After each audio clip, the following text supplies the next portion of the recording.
గ్రామాల స్వయం సమృద్ధికి కలిసికట్టుగా పనిచేసి గ్రామాభివృద్ధికి పాల్పడాలని జిల్లా కలెక్టర్ రాహుల్ రాజ్ అన్నారు.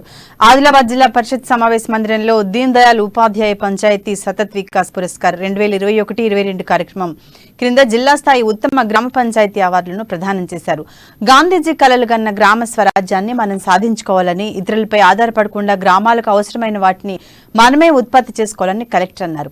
సర్పంచుల సహకార్యం, కార్యదర్శుల కృషితో గ్రామాలు అభివృద్ధి చెందుతున్నాయన్నారు. జిల్లాలోని 27 గ్రామ పంచాయతీలు సాధించిన ప్రగతిని ఆదర్శంగా తీసుకుని 468 గ్రామ పంచాయతీలు అన్ని రకాల అంశాలలో ప్రగతి సాధించాలని ఆకాంక్షించారు.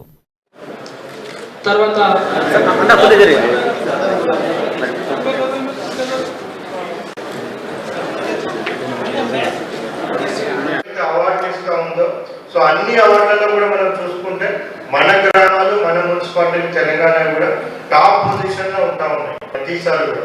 ఇంతకుముందు ఏదైతే మనకి ఎంపీ ఫండ్స్ తో ఏవైతే గ్రామాలు మన ఆదర్శ గ్రామాల కింద సంసద్ ఆదర్శ గ్రామ యోజన కింద మనము గ్రామాలు సెలెక్ట్ చేసుకుంటాము. సో దాంట్లో చూసినట్టయితే టాప్ 10 లో ఆల్మోస్ట్ 80-90% అంతా కూడా మన తెలంగాణ విలేజెస్ ఉండడం జరుగుతుంది. సంసద్ ఆదర్శ గ్రామ యోజన అంటే తెలంగాణకి వర్తిస్తుంది అనే విధంగా మన గ్రామాలు అభివృద్ధి చెంది. దానికి మెయిన్ కారణం ఏంటంటే దేశంలో ఎక్కడ కూడా ఇక్కడ గ్రామాలకు జరుగుతున్నంత అభివృద్ధి కార్యక్రమాలు ఎక్కడ కూడా లేవు.